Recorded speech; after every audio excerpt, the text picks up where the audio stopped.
ములుగు జిల్లా వెంకటాపురం మండలంలోని జగన్నాథపురం క్రాస్ నుంచి చర్ల వరకు ఉన్న ప్రధాన రహదారి అధ్వాన స్థితికి చేరుకుంది. గత కొంతకాలంగా ఈ రహదారి పూర్తిగా దెబ్బతిన్నప్పటికీ మరమ్మత్తు పనులు పూర్తి కాకపోవడంతో వాహనదారులు, స్థానికులు, ప్రజలు తీవ్ర ఇబ్బందులు ఎదుర్కొంటున్నారు. వర్షాకాలం ప్రారంభమైన తర్వాత పరిస్థితి మరింత దిగజారింది. రహదారిపై ఏర్పడిన భారీ గుంతల్లో వర్షపు నీరు నిలిచిపోవడంతో గుంతల లోతు అంచనా వేయడం కష్టమవుతుంది. దీంతో ద్విచక్ర వాహనదారులు తరచూ ప్రమాదాలకు గురవుతున్నారని స్థానికులు ఆవేదన వ్యక్తం చేస్తున్నారు. ముఖ్యంగా జిల్లా కాలనీ ఆరుగుంటపల్లి మధ్య ఉన్న కల్వర్టు సమీపంలో పరిస్థితి అత్యంత దారుణంగా ఉందని ప్రజలు చెప్తున్నారు. రహదారి దెబ్బతినడంతో వాహనాలు నెమ్మదిగా ప్రయాణించాల్సి వస్తోంది. అత్యవసర పరిస్థితుల్లో అంబులెన్స్లు, పాఠశాల బస్సులు, రైతులు తమ వ్యవసాయ ఉత్పత్తులను తరలించే వాహనాలు కూడా తీవ్ర ఇబ్బందులు పడుతున్నాయి. స్థానికుల కథనం ప్రకారం ఈ రహదారికి మరమ్మతులు చేపడతామని పలుమార్లు హామీలు ఇచ్చినా పనులు మాత్రం ఆశించిన వేగంతో ముందుకు సాగడం లేదని విమర్శిస్తున్నారు. పనులు ప్రారంభించిన చోట్ల కూడా అవి మధ్యలోనే నిలిచిపోయాయని ఆరోపిస్తున్నారు. హాయ్, నమస్తే. నేను మీ వినోద్, పీపుల్ మీడియా పాయింట్ నుంచి. ప్రస్తుతం మనం ఏడునగర్ నుంచి వెంకటాపురం వెళ్ళే హైవే మీద ఉన్నాం. ఆ రోడ్డు పరిస్థితి చూసుకున్నట్టయితే చాలా దారుణమైన పరిస్థితి ఏర్పడుతుంది. కాంట్రాక్టర్లు అరకొర పనులు చేసుకుంటూ సొమ్ము చేసుకుంటున్న కాంట్రాక్టర్లు పూర్తి స్థాయి బ్రిడ్జి ఏర్పాటు చేయకుండా రాకపోకలకు చాలా అంతరాయం ఏర్పడుతుంది. కాబట్టి అధికారులు వెంటనే స్పందించి ఈ రాకపోకలకు కావాల్సిన రహదారిని వెంబడే ఏర్పాటు చేయాలని ప్రజలు కోరుకుంటున్నారు. వర్షాలు పడుతున్నప్పటికీ గత కొద్ది రోజుల నుంచి వర్షపు నీళ్లు నిలిచి ఇక్కడ నుంచి వెహికల్ వెళ్ళాలంటే చాలా దారుణమైన పరిస్థితి ఏర్పడుతుంది. కాబట్టి అధికారులు తొందరగా దీని గురించి స్పందించి ఈ రోడ్డుకు మరమ్మతులు ఏర్పాటు చేయాలని పీపుల్ మీడియా ద్వారా కోరుకుంటున్నాం.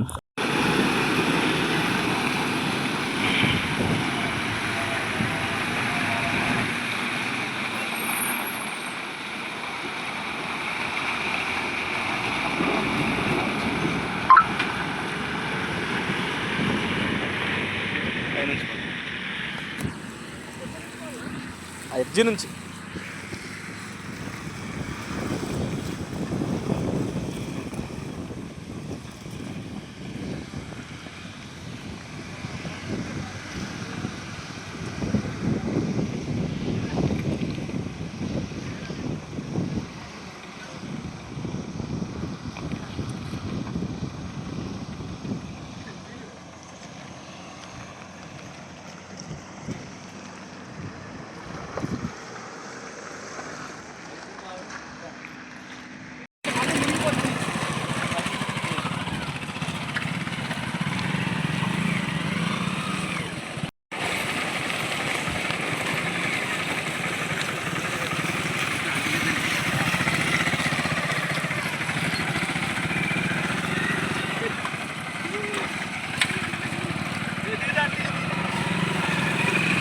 ఇక్కడ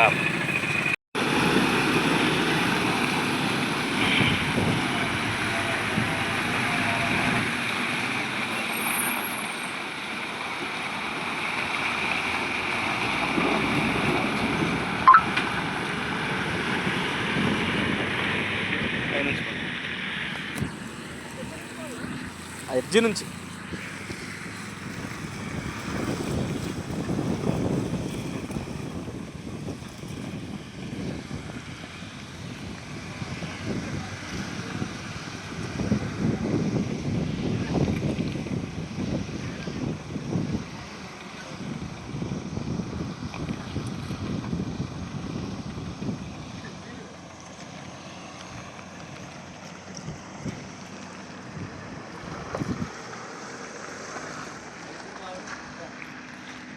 లైక్ చేయండి, షేర్ చేయండి, సబ్స్క్రైబ్ చేయండి. మరిన్ని వీడియోల కోసం బెల్ సింబల్ పై క్లిక్ చేయండి.